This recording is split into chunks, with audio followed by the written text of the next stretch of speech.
All right, guys, so if you got a Corvette C6 and you're trying to make this baby beat Hellcats, you're trying to make this baby beat Z06s, you're trying to make this thing beat some BMWs with some upgraded turbos, well, I got you in this video, man. The biggest thing you need to do is obviously add some boost, either a supercharger, turbo, twin turbo, or a different power adder, nitrous oxide.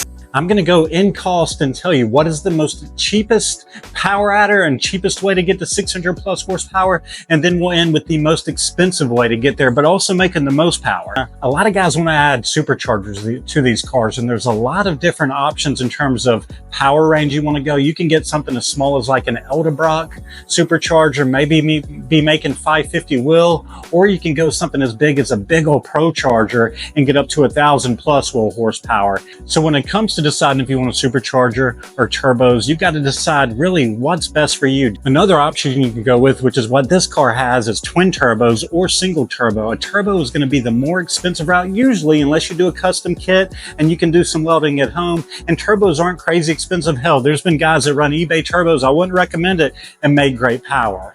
But you can get a twin turbo kit for this car, upwards of 8 to 10 grand, but you can also make 1,000 plus wheel with a twin turbo kit, and that's what this car makes. But wait, let me rewind it. There is one quicker way to get there over both supercharging or turboing, and that is nitrous oxide. A lot of guys don't do nitrous, but nitrous is the cheapest option to make 600 plus wheel. You can put a nitrous kit that's a dry kit, making as little as 100 horsepower. You can get a wet kit making as much as 500 horsepower.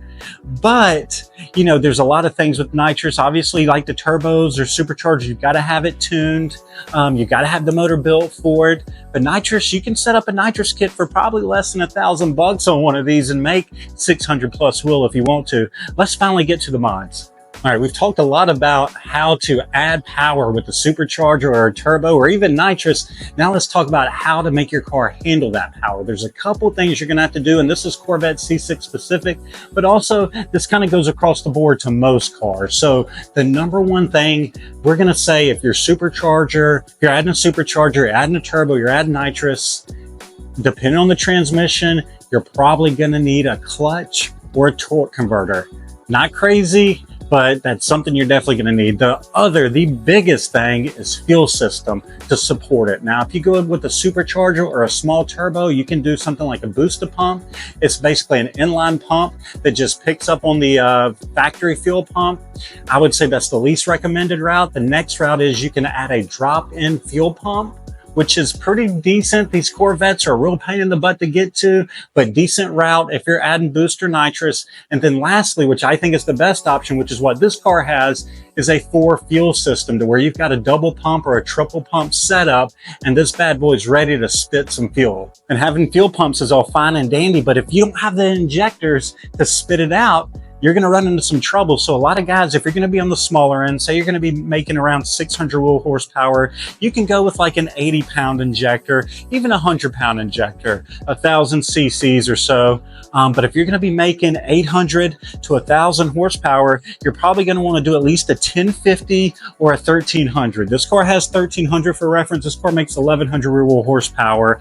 Bosch also sells some 2,000 cc injectors. If you want to go big daddy injectors, you can, but a lot of the tuners I talked to said don't over injector it. That's a really important thing. Now, you want to give yourself enough room to grow potentially, but don't go too big.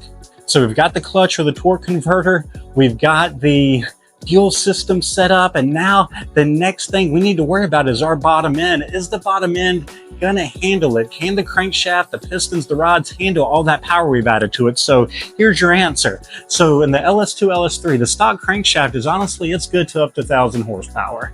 Rods and pistons, a different story. If you're going to be on the lower end of the horsepower range, 600 wheel, 700 maybe, it's a little too much, but around 600 wheel, you're probably going to be okay with stock bottom end. Probably. You're always taking a risk when adding a big power adder. But if you're going to be in the 800 plus range, you're going to need to add some forged components to this engine. Most likely, I've seen guys with stock LS3s making 1,000 wheel in stock engine, but I would not recommend it. And while you're in there, you can go ahead and put a turbo cam or a supercharger cam, a cam specifically designed for a boosted application, and now you've got a built bottom end, and hell, while you're in there too, you might even need to do the heads. If you've got an LS2, you can consider doing the heads. If you've got an LS3, they're probably okay. So, you know, that's something for you to decide depending on your budget. But either way, you're going to have to build the engine if you're going to get over 700, 800 horsepower. Most likely, it can be done, but I wouldn't recommend it. Build the engine, throw a clutch, make sure the transmission's good to go, throw a fuel system in it, and you've basically got your supporting mods for everything you need. And I'll tell you, if you add all of the bolt-ons from the first video, if you add all the mods here, you're gonna beat most guys on the street. All right, let's talk about price real quick. So for a clutch torque converter, you're probably looking at around $1,000. For a 4 fuel system, you're looking at about $2,500. For a booster pump, you're looking at about $600. For a drop-in fuel pump, you're looking at about $400. If you're thinking about doing a nitrous kit, you're looking at about $1,000 or under. If you're thinking about doing a supercharger or turbo kit that's gonna make around 600 horsepower, you're looking at about $5,000. If you're looking to make 700, 800 to 1,000 plus, you're looking at anywhere between $8,000 and $10,000 for that setup. So overall, I mean, you can build one of these cars, you can put, and then bottom end, let's talk about the bottom end price. Let's not miss that. So for a bottom end kit, and this is going to include machine work, you're probably looking at least $3-4 grand. So $3-4 grand, you know, I mean, honestly, you're looking at like 15,000. Wow. But if you buy one of these cars for 20 grand, you throw 15K in it, you're making 650, 700 wheel horsepower for 35 grand. You've got a car that's going to beat most cars on the street. So I think it's a great bang for the buck, man. The Corvettes are a great car. They're super light. That is one of the biggest potentials about the Corvette. And I'm going to be honest, man, these LSs, they love boost. So do not sleep on the LS. I just want to talk a little bit about some boost, man. If you guys got any questions on how to make these cars faster, I know you can go to a quick Google search, but you can always drop it down in the comments too. I appreciate you guys watching, man.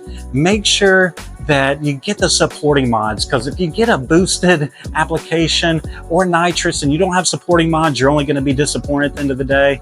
Anyways, I'll see you guys on the next one. Make sure you like and subscribe. It's Matt's Boosted.